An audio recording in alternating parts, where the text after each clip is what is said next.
ঢাকার দোহার এবং নবাবগঞ্জকে পৃথক দুটি আসন চেয়ে লিফলেট বিতরণ করেছে দোহার এবং নবাবগঞ্জ সংসদীয় আসন পুনরুদ্ধার কমিটি। শুক্রবার দুপুরে উপজেলার প্রাণকেন্দ্র জয়পাড়া কলেজ থেকে রতন স্বাধীনতা চত্বর ঘুরে জয়পাড়া বাজার হয়ে লটাখোলা করমালীর মোড়ে যানবাহন চালক এবং পথচারীদের মাঝে লিফলেট বিতরণ করা হয়। পরে করমালীর মোড়ে এক সংক্ষিপ্ত সমাবেশের মাধ্যমে কর্মসূচি শেষ হয়। এ সময় উপস্থিত ছিলেন দোহার এবং নবাবগঞ্জ সংসদীয় আসন পুনরুদ্ধার কমিটির আহ্বায়ক মোহাম্মদ হুমায়ুন কবির, সদস্য সচিব মোহাম্মদ রাসেল, অ্যাডভোকেট মনির হোসেন রানা, উপজেলা ছাত্রদলের সাবেক সভাপতি আব্দুল আওয়াল আকন্দ, বৈষম্য বিরোধী ছাত্র আন্দোলনের পক্ষ থেকে এআর শিপন, মাসুদুর রহমান আদনান, সোহেল ব্যাপারী, আদর ইসলাম আকাশ, মোহাম্মদ সেতু এবং বিএনপি ও সহযোগী সংগঠনের নেতাকর্মী সহ জাতীয় নাগরিক কমিটির নেতৃবৃন্দরা। এই সময় বক্তারা বলেন, শেখ হাসিনা তার দলীয় স্বার্থে দোহার এবং নবাবগঞ্জকে দুটি আলাদা আসন থেকে একটি আসনে রূপান্তরিত করে দোহারের উন্নয়ন এবং অগ্রযাত্রাকে বিঘ্ন ঘটিয়েছেন। উন্নয়নের স্বার্থে এবার সংসদ নির্বাচনে দুইটি আলাদা আসনের দাবি জানিয়েছেন তারা। দাবি আদায় না হলে বৃহত্তর কর্মসূচির ঘোষণা দেন তারা। আমরা এই দোহারবাসী আজকের এই যুব সমাজ এই আগামীতে এই দোহারকে নবাবগঞ্জ থেকে আলাদা হয়ে আগের মতো 2001 সালের মতো একটি পূর্ণাঙ্গ নির্বাচনী আসন দোহার উপজেলাকে ঢাকা 1 এবং নবাবগঞ্জ উপজেলাকে ঢাকা 2 এই হিসাবে দেখতে চাই এবং আগামী দিনে এই দোহার উপজেলাকে একটি পূর্ণাঙ্গ নির্বাচনী আসন করার জন্য যত রকম আন্দোলন প্রয়োজন আছে সেই আন্দোলনের ক্ষেত্রে আপনাদের মতো আজকের এই যুব সমাজ, ছাত্র সমাজ যারা জেগে উঠেছেন তাদের সাথে আমি একাত্মতা ঘোষণা করছি এবং এই ঘোষণাই শুধু শেষ নয়, আমাদের এই দাবি আদায় করে ছাড়া পর্যন্ত আমরা ইনশাল্লাহ মাঠে থাকব। দোহার এবং নবাবগঞ্জ পূর্বকালীন সময়ে দুইটি আসন ছিল। বিভিন্ন রাজনৈতিক কৌশলে দোহার এবং নবাবগঞ্জকে একীভূত করে দোহারের উন্নয়নকে রুহিত করা হয়েছে। আপনারা জানেন প্রত্যেকটি পার্লামেন্টের প্রত্যেকটি আসনের জন্য একটি বরাদ্দ থাকে। যখন দোহার এবং নবাবগঞ্জকে একই আসনে করা হয়েছে তখন স্বাভাবিক কারণেই দোহারের উন্নয়ন বাজেট নবাবগঞ্জকে দিতে হয়েছে, অথবা নবাবগঞ্জের বাজেট নবাবগঞ্জে ছিল, দোহারে কোনো বাজেট আসেনি। এবং যেহেতু নবাবগঞ্জ আকার আঙ্গিকের দিকে অনেক বড় একটি উপজেলা, 14টি ইউনিয়ন নিয়ে নবাবগঞ্জ উপজেলা, পাশাপাশি দোহার 8টি এবং একটি পৌরসভা নিয়ে 9টি ইউনিয়নের সমান নিয়ে গঠিত, সেই হিসেবে দোহারের উন্নয়নের যে বাজেট ছিল সেই বাজেটকে ভোট পাওয়ার লক্ষ্যেই হোক বা যে কারণেই হোক দোহারকে উন্নয়নের খাতা থেকে বাদ দিয়ে নবাবগঞ্জে সেই উন্নয়নের বাজেট চলে যেত। আমরা অত্যন্ত নৈতিকতার প্রশ্নেই দোহারের উন্নয়নের ধারাবাহিকতা রক্ষা করার কারণেই আজকের এই কমিটির নেতৃত্বে আমরা দোহারকে একটি আলাদা আসন দেখতে চাই, পাশাপাশি নবাবগঞ্জের আসন নবাবগঞ্জ হোক। আওয়ামী শক্তির পুনর্বাসন করার লক্ষ্যেই বাংলাদেশে বিভিন্ন জেলায় তারা কিন্তু আসন ভাগ করেছিল কিংবা আসন এক করেছিল। আমরা জানি দোহার এবং নবাবগঞ্জকে এক করার পিছনের যেই অন্যতম লক্ষ্য ছিল, সেই লক্ষ্যের পিছনের মূল কারণ একটাই, সেটা হলো ফ্যাসিবাদ কায়েমের লক্ষ্যে এবং আওয়ামী শক্তিকে এই এলাকায় এই অঞ্চলে একটা ঘাঁটি করার জন্য তারা দোহার নবাবগঞ্জকে এক করেছিল এবং আওয়ামী বিরোধী সকল শক্তিকে তারা কিন্তু রুখার জন্য যেই পরিকল্পনা হাতে নিয়েছিল তারই অংশ দোহার এবং নবাবগঞ্জকে এক আসনে রূপান্তর। আমরা কোনোভাবেই ফ্যাসিবাদকে চাই না, ফ্যাসিবাদী শক্তিকে চাই না এবং আমরা দোহার এবং নবাবগঞ্জ রাজনৈতিকভাবে দুইটি আলাদা স্বতন্ত্র স্থান, রাজনৈতিক বোঝাপড়ার জায়গায় দোহার এবং নবাবগঞ্জ স্বতন্ত্র এবং আলাদা। দোহার এবং নবাবগঞ্জকে আমরা আগের মতোই দুইটি ভিন্ন ভিন্ন আসনে দেখতে চাই এবং আজকে এখানে যারা আছেন আমরা মনে করব 24-এর যে আন্দোলন ছিল সেই আন্দোলনে আমরা এরকমভাবে আমাদের অধিকার আদায়ের জন্য রাজপথে রক্ত দিয়েছি এবং আমরা দোহার এবং নবাবগঞ্জকে আলাদা আলাদা আসনে দেখার জন্য যদি আমাদের আন্দোলন দীর্ঘ সময় পর্যন্ত চালিয়ে যেতে হয় আমরা ইনশাল্লাহ চালিয়ে যাব। ছাত্র সমাজের পক্ষ থেকে এই কমিটির প্রতি পূর্ণ সমর্থন রইল আমার। 70-এর নির্বাচন, 73-এর নির্বাচন এবং 79-র নির্বাচন, এগুলো ঢাকা 1 ছিল।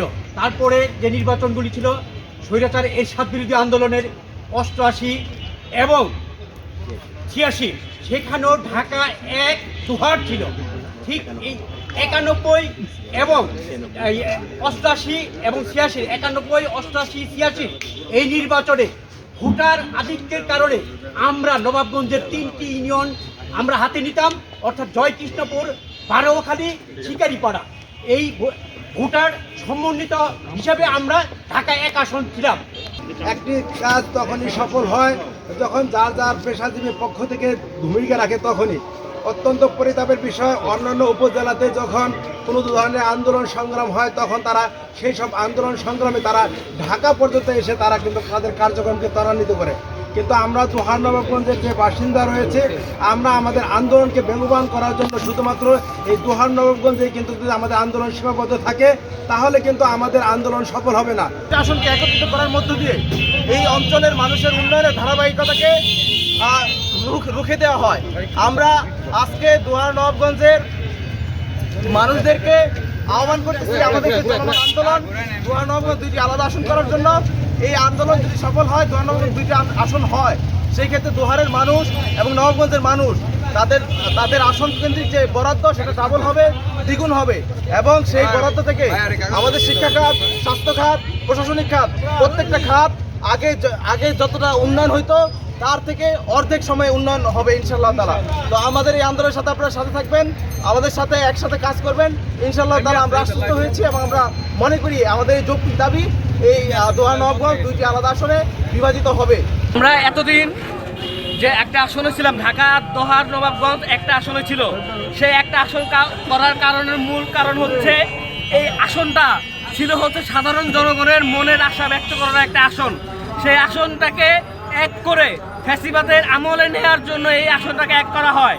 কিন্তু এখন ফ্যাসিবাদকে আমরা দূর করেছি। আমাদের ছাত্র বৈষম্য আন্দোলনের যারা ছিল সেই আন্দোলনের মাধ্যমে তাদেরকে আমরা প্রতিহত করেছি, দেশ ত্যাগ করতে বাধ্য করেছি।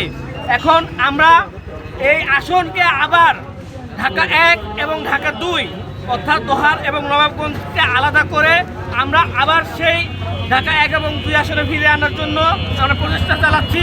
সেই আমাদের সাথে সকলেই আছেন, বিশিষ্ট সাংবাদিকরা, রাজনীতিবিদরা সকলে আছেন, এবং আপনাদের সকলের সহযোগিতা এবং সকলের অংশগ্রহণ একান্ন কাম্য।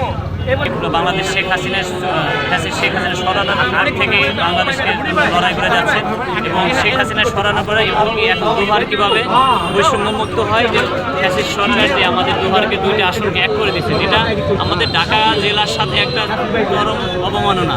আমি মনে করি ঢাকা জেলা বাংলাদেশে ঢাকা বিভাগ হচ্ছে ঢাকা জেলার নামে, সেই বিভাগে যদি কোনো এই 2টা আসনকে এক করে দেওয়া হয়, এটার চেয়ে চরম লজ্জাকর বা অবমাননার কারণ কিছু হইতে পারে না। আমরা চাই দোহারকে আলাদা আসন ঘোষণা করা হোক, 1973 সালে যেরকম ছিল সেই রকমভাবে পুনর্বহাল করা হোক।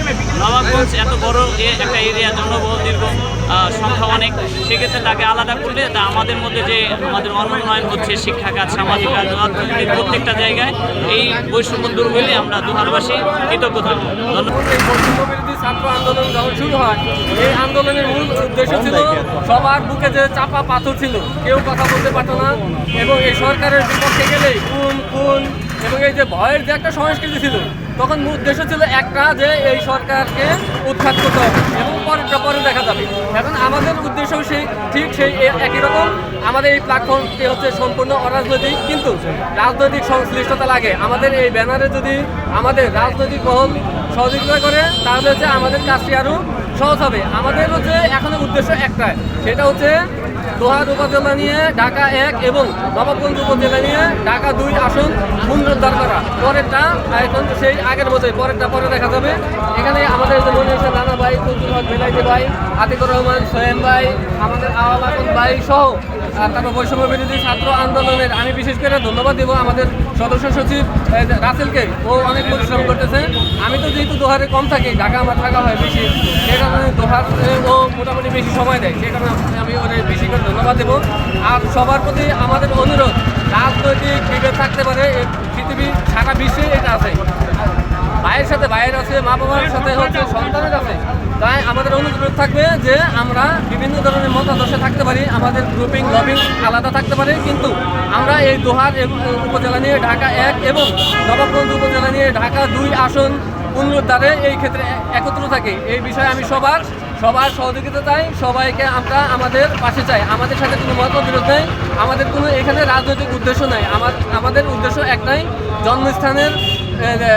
জন্মস্থানের টানে আমরা আমাদের এই সাধারণ মানুষের অধিকার প্রতিষ্ঠিত করতে চাই এবং তারা যাতে ভালো সুযোগ সুবিধা পায় সেটাই চাই, এটাই আমাদের উদ্দেশ্য, আর কোনো উদ্দেশ্য নাই। সবাইকে